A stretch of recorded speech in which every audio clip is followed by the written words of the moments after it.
O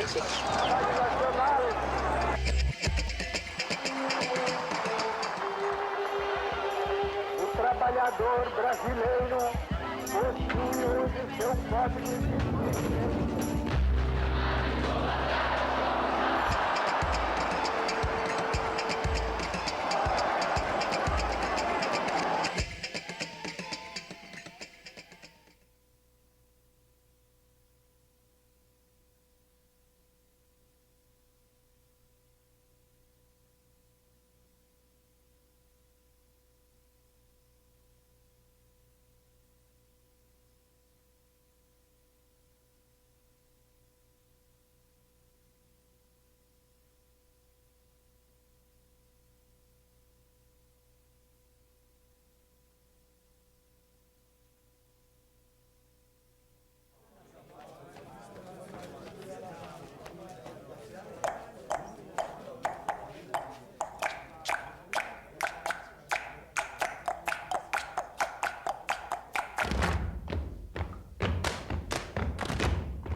É um regime em que aqueles que dirigem a nação recebem um mandato popular, quer dizer, recebem por meio da eleição uma representação popular. Isso distingue a democracia de qualquer regime autoritário, totalitário. Isto é, a ideia de que a soberania reside no povo e o povo elege os seus representantes. Mas de tal maneira identificou-se o colégio eleitoral com o povo, que hoje nós não sabemos o que é direta e o que é indireta. Sabemos apenas que o povo será vitorioso.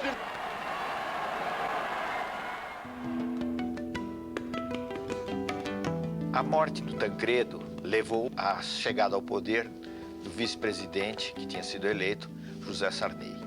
Na realidade, o Sarney assumiu em meio a muitas desconfianças políticas, porque havia uma diferença sensível entre o presidente eleito e o vice. O Tancredo era um homem moderado politicamente e que vinha longamente combatendo o regime autoritário. Então, ele tinha um crédito de confiança grande.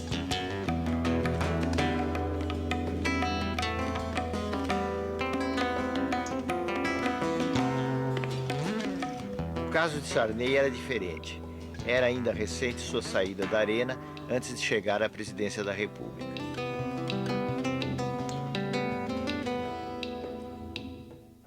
O Sarney manteve o SNI, o Serviço Nacional de Informações, como um órgão que vinha da ditadura e que ele entendeu que poderia ser adaptado a um outro contexto.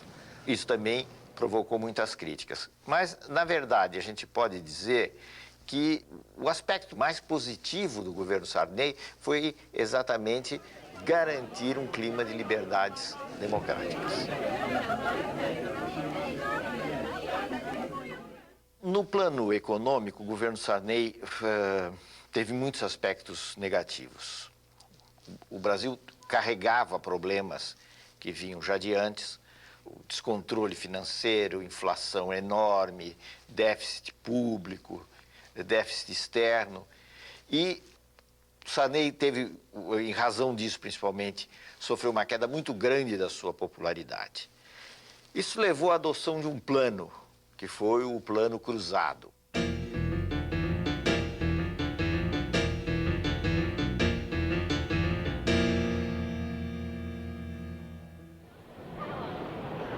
Se propôs um aumento imediato de salários, um congelamento de preços, e essas duas coisas juntas não funcionaram. Quer dizer, o congelamento mais o aumento salarial levou a uma busca de bens de consumo enorme por parte da população. Foi um momento de euforia, vamos dizer assim, da sociedade. Preocupado com a explosão de consumo que levaria a uma inflação de demanda, o ministro Funaro pede à população para poupar. E a forma de ajudar é poupando. Se eles consumirem um pouco menos, nós estamos consumindo 30%, 40%, 50% acima do ano passado. Vamos consumir um pouquinho menos para dar mais tempo para que as empresas produzam mais. E guarda esse dinheiro na poupança. É uma grande forma de ajudar o Brasil. Em fins de 1986, o Plano Cruzado já fazia água, visivelmente, para os técnicos, para as pessoas que tenham maior compreensão da economia, das dificuldades, o plano fazia água. Agora, isso não era ainda claro para o conjunto da população.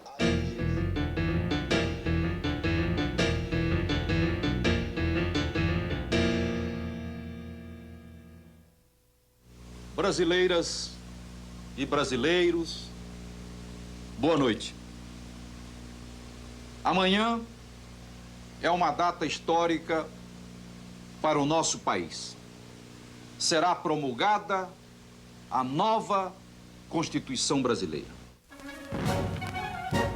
A gente deve identificar algumas coisas positivas e várias coisas negativas na Constituição de 88. A nação quer mudar, a nação deve mudar, a nação vai mudar. A Constituição pretende ser a voz, a letra, a vontade política da sociedade rumo à mudança. Que a promulgação seja nosso grito. Mudar para vencer. Muda, Brasil! Muda, Brasil! O aspecto positivo foi o aspecto de querer assegurar os direitos dos cidadãos de uma forma muito ampla. O direito de obter informações nos órgãos do Estado, por exemplo, o direito das minorias, o direito dos índios, como nunca existia no passado, foram alguns exemplos dos lados positivos da Constituição. O lado negativo foi o detalhamento excessivo da Constituição. Quer dizer, a Constituição entra em detalhes de direitos trabalhistas, de direitos de maternidade, etc., que não são questões próprias de uma Constituição. O senhor votou em que nome? PRD. Partido Democrático Popular. PDP? PDP. SDB. Do ponto de vista partidário, as alterações que ocorreram foram uma cisão no PMDB, com a formação do PSDB. O partido é como que um cais. Os que chegam são motivo de alegria. Os que partem, de saudade precoce. Nós vamos ser um partido da reforma social, sim. Nós vamos fazer as reformas. O governo anuncia o Plano Cruzado 2. Além de medidas de estímulo à poupança, o novo pacote trouxe novos preços e mais impostos. Os mais atingidos com as medidas compulsórias são os assalariados de classe média. Despenca da noite para o dia a popularidade do governo.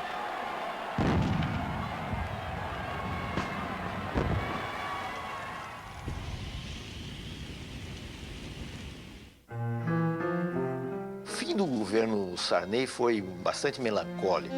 O Brasil acabou decretando uma moratória, quer dizer, deixou de pagar a sua dívida externa. E ao contrário do que muita gente pensa, isso representou um sério golpe nas finanças brasileiras. As eleições na sucessão do presidente Sarney surgiram vários nomes. Brizola naquele momento, teve o seu, digamos assim, o seu apogeu como candidato à presidência da República. Porém, a disputa acabou concentrada no segundo turno entre Luiz Inácio Lula da Silva e Fernando Collor.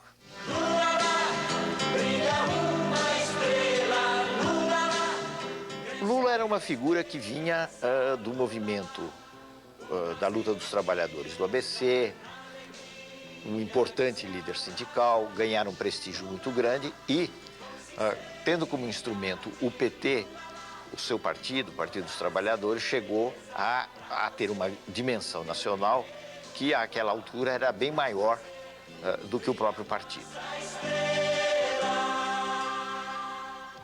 Se nós não soubermos, nesse instante, saber quem é que está querendo que a sociedade brasileira avance e quem é que está querendo promover um retrocesso na sociedade, o povo brasileiro poderá cometer um equívoco muito grande nas eleições de 89.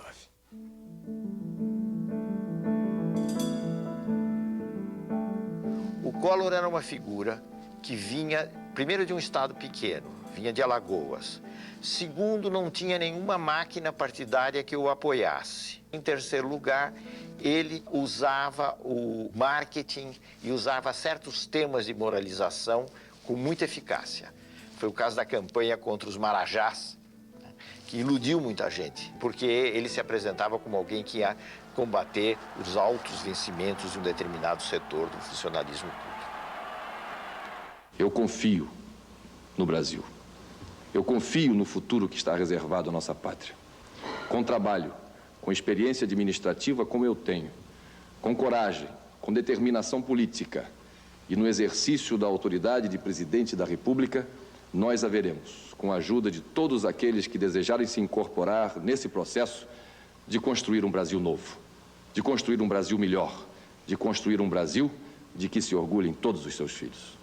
Boa noite, minha gente. Esse foi um embate muito renhido e, como nós sabemos, o Collor acabou se elegendo presidente da República.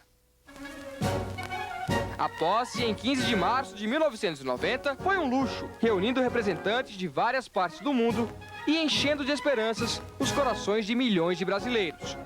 Aos fiscalizados, aos pés descalços, àqueles que querem justiça social no país para poder viver dignamente. Todo mundo dizia que ele vai fazer alguma coisa com a economia, porque havia um desarranjo geral, a inflação estava num nível absolutamente insuportável, era preciso fazer alguma coisa. E o Collor dizia, eu tenho uma bala só no combate à inflação. E o que ele tentou no plano econômico, hoje nós sabemos, foi uma medida de uma ousadia imensa, que foi o sequestro, ou se quiserem, para ser mais benévolo, o congelamento dos depósitos bancários, na prática, não é? E, inclusive, abrangendo poupança, outras formas de rendimento, etc. O plano Collor provocou um choque, vamos dizer assim, na população. Houve realmente uma queda pronunciada da inflação, mas essa espécie de plano milagroso, ao longo do tempo, foi se revelando muito menos milagroso e conduzindo o país às dificuldades econômicas. Primeiro, a uma recessão.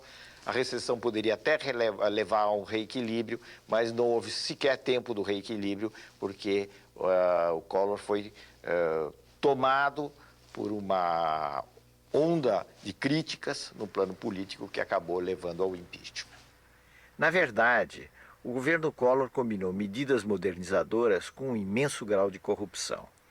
O escândalo da corrupção gerou um movimento formado principalmente por jovens de classe média, exigindo o impeachment do presidente, afinal aprovado pelo Congresso.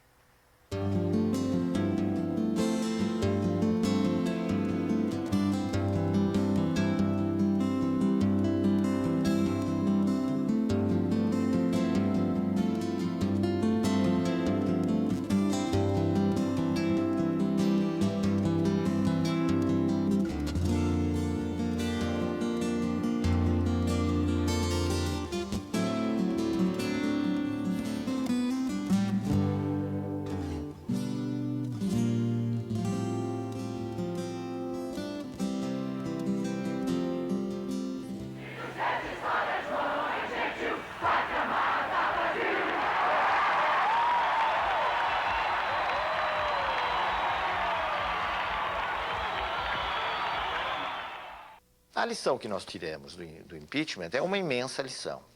É uma coisa extremamente positiva e que nos leva a um otimismo razoável sobre a vida política brasileira, que tem muita coisa ruim, muita coisa negativa, mas que também tem muita coisa positiva. Por quê? Porque o impeachment foi um episódio, pela via legal, de substituição de um presidente da República, sem golpe militar, sem manobra palaciana, quer dizer, alguma coisa excepcional no quadro da América Latina. Foi um momento de um passo a mais na maturação da democracia brasileira. Iniciamos este trabalho citando que conhecereis a verdade e a verdade vos libertará. E Getúlio Vargas também em um certo momento disse: quase sempre é fácil encontrar a verdade. Difícil é, uma vez encontrada, não fugir dela. Espero que a nação não fuja dessas verdades. Muito obrigado.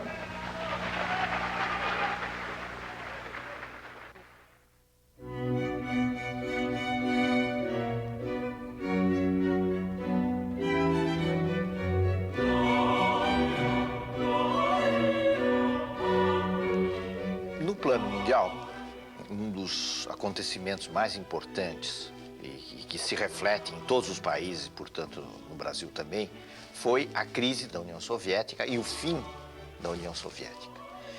O fim, simbolicamente, foi representado pela queda do Muro de Berlim.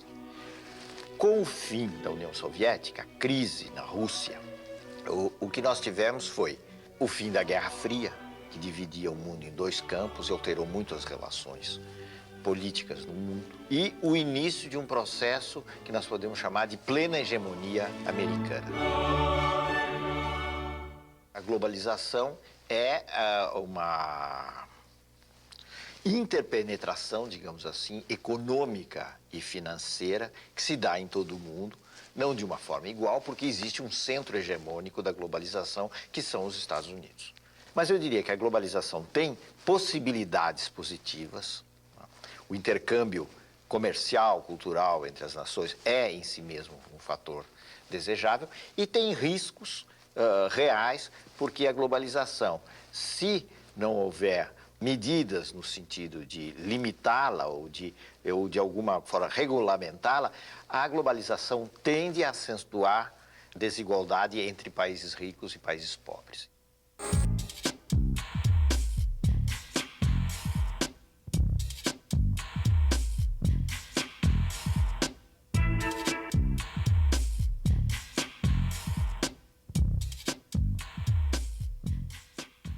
São as surpresas, os paradoxos da vida política que levaram Itamar Franco ao poder, como tinham levado Sarney ao poder. Nesse caso não havia a morte de um presidente, mas havia o impeachment de um presidente que era o Collor. Itamar era uma figura que vinha dos quadros do velho MDB, dos quadros da oposição, e que encontrara uma chance de subir na política mais, como candidato a vice do Fernando Collor.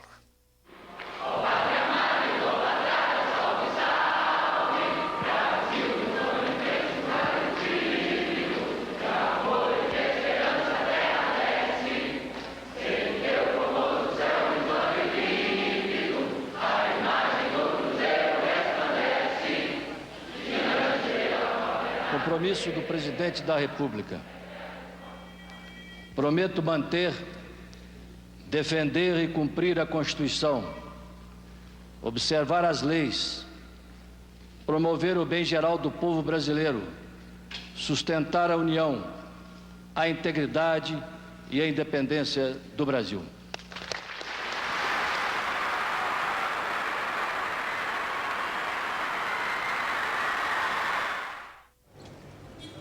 Itamar fez basicamente um governo de transição. Ele completou o período Collor. E eu creio que a coisa mais importante que ocorreu no governo de Itamar foi a implantação da URV, da Unidade Real de Valor, um passo absolutamente necessário para a implantação do Plano Real. A moeda é o mais concreto dos atos de confiança das nações em si mesmas. Por isso, todos os processos inflacionários da história se relacionam com as crises políticas e com as crises morais. Com o real, o dinheiro que está no bolso do trabalhador vai manter o seu valor. Muito obrigado. Essa medida, a escolha de Fernando Henrique Cardoso para o Ministério da Fazenda, eu acho que foram os méritos mais significativos do governo Itamar. A disputa pela presidência da República, em 1994, se deu essencialmente entre Lula, que era mais uma vez candidato pelo PT, uma frente de oposições, agora enfrentando Fernando Henrique Cardoso.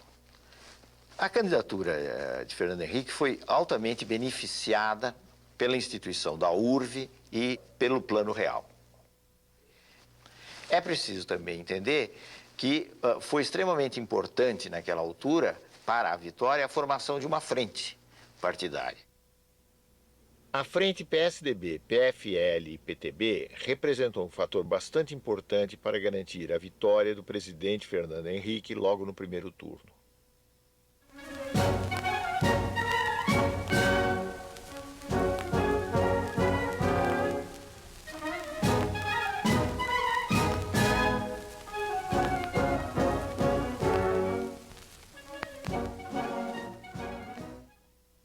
O Plano Real apresentou muitas diferenças com relação a planos anteriores.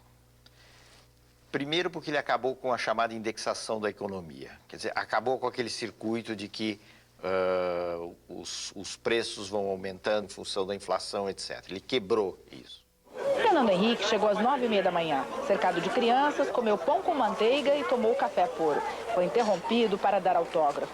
Fernando Henrique pagou a conta de 55 centavos com uma nota de R$1 e recebeu um desconto de 5 centavos.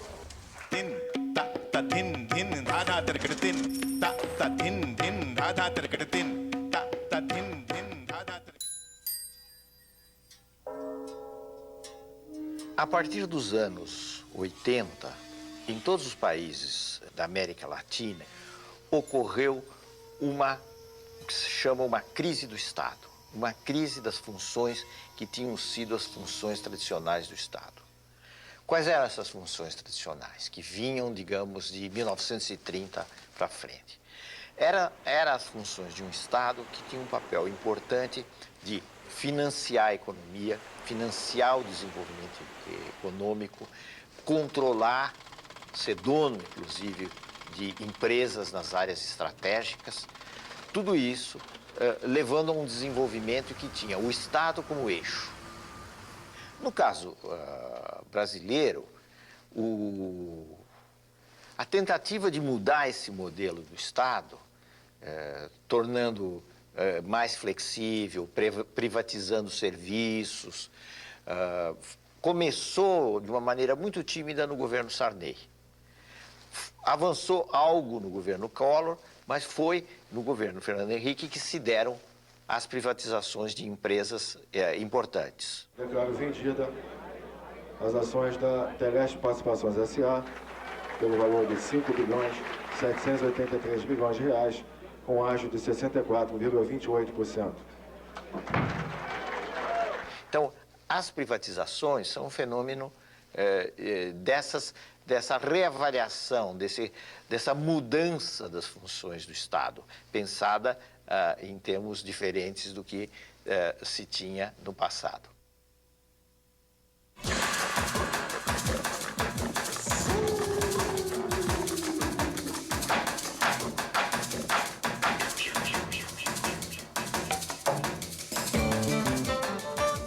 A característica do governo Fernando Henrique, do ponto de vista político estrito, vamos dizer assim, foi a existência de 2 mandatos, isto é, houve 2 eleições, a primeira e uma segunda, que levaram a 8 anos desse governo. A hipótese de reeleição não existia no nosso sistema republicano. Ela foi votada no Congresso, né, através de uma alteração da Constituição, e foi por via dessa alteração da Constituição que se deu a possibilidade de Fernando Henrique voltar a se candidatar em eleições disputadas mais uma vez contra Lula e que ele veio a vencer. O primeiro mandato foi basicamente a consolidação inicial do Real e as reformas da Constituição e a tentativa de fazer algumas reformas que são necessárias, da Previdência, da administração pública, etc. Bom, essa tentativa foi frustrada até certo ponto, porque a reforma da Previdência não foi feita. Então, eu diria que nós avançamos bastante no primeiro mandato, né, no que diz respeito à parte econômica, quebra de monopólios, etc. Bom, o segundo já foi caracterizado pelas turbulências da globalização, porque ele se iniciou sob a crise do México, que foi em 98, 99. E foi uma crise atrás da outra. Então, qual foi o trabalho no segundo mandato? A despeito de tudo isso, manter o Brasil razoavelmente bem. Apesar das turbulências, crescemos pouco, mas crescemos. No conjunto, o mais importante para mim é outra coisa. É democracia e é um clima de respeito, de tranquilidade. Um clima que permitiu e permite que as pessoas exponham seus pontos de vista com toda a liberdade. Eu acho que isso é importante para que o Brasil possa realmente ser uma democracia, que não é fácil, por causa da desigualdade e da pobreza. As privatizações funcionaram em alguns casos, em outros não. Houve esse clima de maior responsabilidade do Estado. O gasto vinculado com a arrecadação, não se gasta o que não se tem. Né? Isso é a lei da responsabilidade fiscal. Esses são os aspectos, digamos assim, mais positivos de todo esse período. Mas o governo Fernando Henrique Cardoso teve grandes méritos na projeção do Brasil no exterior, na consolidação das instituições e como exemplo de afirmação definitiva da democracia no país. Alô, Marciano. Alô, Marciano. Câmbio. Alô, Planeta Vermelho. Agora, o Brasil continua um país desigual. Os níveis das diferenças não foram quebrados, isso não é fácil. Houve uma redução de desigualdades logo depois do Plano Real. O Plano Real teve esse efeito muito positivo, mas ao longo dos anos, a distribuição de renda voltou a apresentar os mesmos resultados negativos.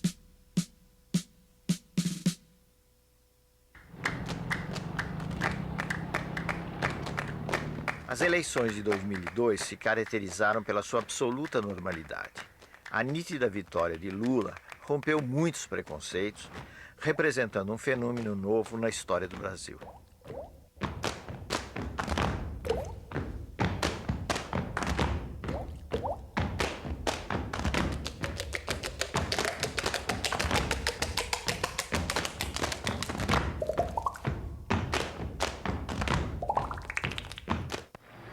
Eu não sou o resultado de uma eleição. Eu sou o resultado de uma história.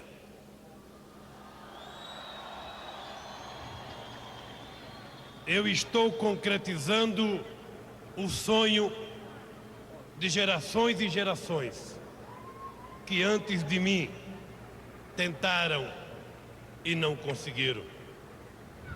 O meu papel nesse instante, com muita humildade, mas também com muita serenidade, dizer a vocês que eu vou fazer o que acredito que o Brasil precisa que seja feito nesses 4 anos.